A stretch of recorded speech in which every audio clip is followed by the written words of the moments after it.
პარტიის დატოვების მიზეზებსა და სამომავლო გეგმებზე ახლა თავად ბათუმის მაჟორიტარი და ვიცე-სპიკერი მურმან დუმბაძე გვესაუბრება, ის ქრონიკის სტუმარია. მოგესალმებით ბატონო მურმან. მოგესალმებით. პირველ რიგში მინდა გთხოვოთ განმარტოთ პოლიცსაბჭოს გადაწყვეტილება გაგრიცხეს პარტიიდან თუ თქვენინებით დატოვეთ ქართული ოცნების რიგები. ესე უნდა გითხრათ, რომ ბოლო დღეების განმავლობაში რამდენიმე საინფორმაციო საშუალებას, რამდენიმე გაზეთს მივეცი ოფიციალური განცხადება იმის თაობაზე, რომ თუ მოსალოდნელი პოლიტიკური საბჭოს ხდომაზე, ანუ დღეს რაც იმართებოდა, მთავრობის ის წევრები, რომლებიც პოლიცსაბჭოს წევრები არიან და ზოგადად პოლიცსაბჭო არ დაუჭერდა მხარს აჭარის უმაღლესი საბჭოს უმრავლესობის ერთ-ერთი ყველაზე მთავარი ფრაქციის ქართული ოცნების ინიციატივას დაეწყო უნდობლობის გამოცხადება იმპიჩმენტის პროცედურა რეგიონის მთავრობის მიმართ, მაშინ მე დავტოვებდი პოლიტიკურ პარტიას ქართულ ოცნება დემოკრატიულ საქართველოს. როცა პოლიცსაბჭოს ხდომაზე შევედი, ხელმძღვანელობდა ბატონი ირაკლი ღარიბაშვილი, ბატონმა ირაკლიმ მკითხა, რომ თქვენი ბოლოდროინდელი განცხადებები პარტიის დატოვების შესახებ რამდენად რეალურია და რატო კეთდება ასეთი განცხადებები და მე ვუთხარი, რომ იმ შემთხვევაში მე ვადასტურებ იმ ჩემს გამონათქვამებს, რომ თუ პოლიტიკური საბჭო ამ გადაწყვეტილების მომხრე არ იქნება, მე დავტოვებდი პოლიტიკურ პარტიას და ის მეუბნება, რომ მაშინო ეს არისო ნაციონალური მოძრაობის თამაში, რომ 500-კაციანი ჯგუფები იქნება, რომ სააკაშვილი ქვეყნის გარეთ გმართავ თქვენ და მოკლედ ასოცირება უნდოდა რომ გაკეთებულიყო ნაციონალურ მოძრაობასთან და მე ვუთხარი, რომ მაშინ ჩვენი გზები გაიყარა, მე თქვენს გვერდით ვერ ვიქნები და კარგად იყავით ნახვამდის. მაშინ პრემიერმა მითხრა, რომ თქვენ გარიცხული ხართ პოლიტიკური პარტიიდან. მე ვუთხარი, რომ მე დაგასწარით თქვენ, ამის შესახებ განცხადება გაკეთებული მქონდა 2-3 დღით ადრე რამდენიმე საინფორმაციო საშუალების მეშვეობით, რამდენიმე გაზეთთან მქონდა მიცემული, ასე რომ ვერ შევთანხმდით მნიშვნელოვან საკითხზე.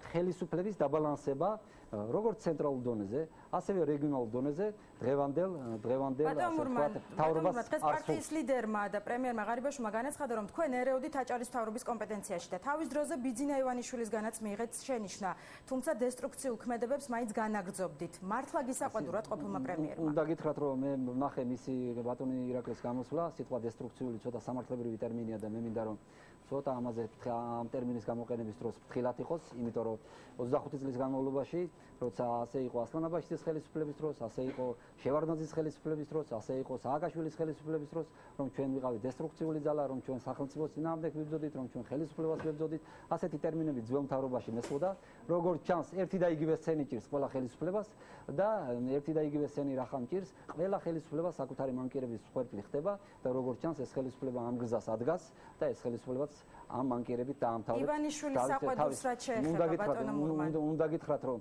როცა ამბობს, რომ მურმან დუმბაძე ერევა საკადრო პოლიტიკაში, ერევა სამთავრობო პოლიტიკაში, ერევა უმაღლეს საბჭოს საქმიანობაში, უნდა წაიკითხოს საქართველოს კონსტიტუცია, ესეც ჩემი კონსტიტუციური მოვალეობაა. ჩავერიო არა მარტო ხელისუფლების შტოებს შორის ბალანსში, სახელისუფლებო ურთიერთობებში, საკადრო პოლიტიკაში, ეს ჩემი კონსტიტუციური მოვალეობაა. მე წარმოვადგენ საქართველოს პარლამენტის წევრს, ვიცეს ხალხი ხელფას, ეხლა რაც შეეხება გადაწყვეტილების მიღებას, მე გადაწყვეტილების მიმღები არა ვარ, ვერ დამისახელებ ვერცეთ საკადრო ადგილს, ვერცეთ სამუშაო ადგილს, რომ გადაწყვეტილება პირადად მე მივიღე და ადამიანი დავნიშნე სამუშაოს. ეს არის ყურით მოთრეული, ნეპოტიზმები არის ყურით მოთრეული, მე სპეციალურ ბრიფინგს ჩავატარებ, ჩემი ნათესავები ვინ არის აჭარის ავტონომიურ რესპუბლიკაში დასაქმებული და მოგიტანთ იმ მთავრობის თავმჯდომარის მიერ დასაქმებულ ნათესავებს. ბატონო მურმან, თქვენ დღეს ასე განაცხადეთ, რომ ინფორმაცია საქართველოს მთავრობა და პრემიერ-მინისტრი ამ ინფორმაციას კარგად ვერ ფლობს და აუცილებს ცრუ ინფორმაციას. ხომ არ აპირებთ ბიძინა ივანიშვილთან დაკონტაქტებას?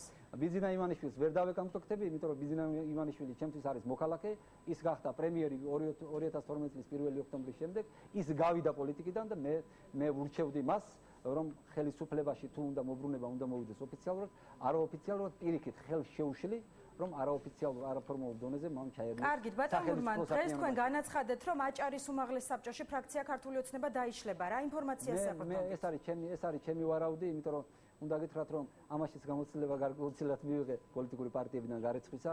უამრავი ადამიანი მყავს მომხრე, უამრავი მეგობარია, ეს არის პარტიული იდეები, ეს არის ის იდეები, რითაც ადამიანები დიდი ხნის განმავლობაში ერთად ვართ შეკავშირებული.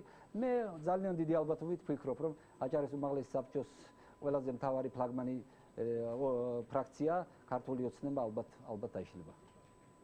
და ბოლოს ბატონ მურმან, საქართველოს პარლამენტში თქვენ ვიცე-სპიკერის თანამდებობა გიკავიათ. უმრავლესობის ლიდერმა განაცხადა, რომ მართველი გუნდი ამ პოსტიდან თქვენი გაწვევის საკითხზეც იმსჯელებს. როგორი იქნება თქვენი პოზიცია? თუ ამ საკითხს დააყენებს და მართველი გუნდი ამ საკითხს ხარს დაუჭერს, ეს ნიშნავს, რომ მართველ გუნდში მლიქნელების რაოდენობა უფრო მეტი იქნება, ვიდრე გაბედული პოლიტიკოსებისა. გაბედული პოლიტიკოსები, გაბედული ადამიანები ქმნიან სახელმწიფოს, გაბედული ადამიანები აშენებენ სახელმწიფოს, გაბედული ადამიანები აშენებენ სამშობლოსა და ქვეყანას, ამიტომ მლიქნელთა გუნდისგან არაფერი არ არის გასაკვირი. მე არ ვფიქრობ, რომ ეს ასე მოხდება. უნდა გითხრათ, რომ ჩემი თანამდებობა არ არის ბატონი პრემიერის მოგონილი თანამდებობა, ეს არის საქართველოს კონსტიტუციის მუხლით გაწერილი თანამდებობა და არჩეული ვარ მე აჭარის ავტონომიური რესპუბლიკის კვოტით, ასე რომ ძალიან მცირე ალბათობაა იმისა, რომ მართველმა გუნდა ამაზე გადაწყვეტილება მიიღოს. კარგი, დიდი მადლობა ბატონ მურმან, თქვენთვის მაყურებელს შევახსენებ, რომ ჩვენს კითხვებს პასუხობდა ბათუმის მაჟორიტარი და მოქმედი ვიცე-სპიკერი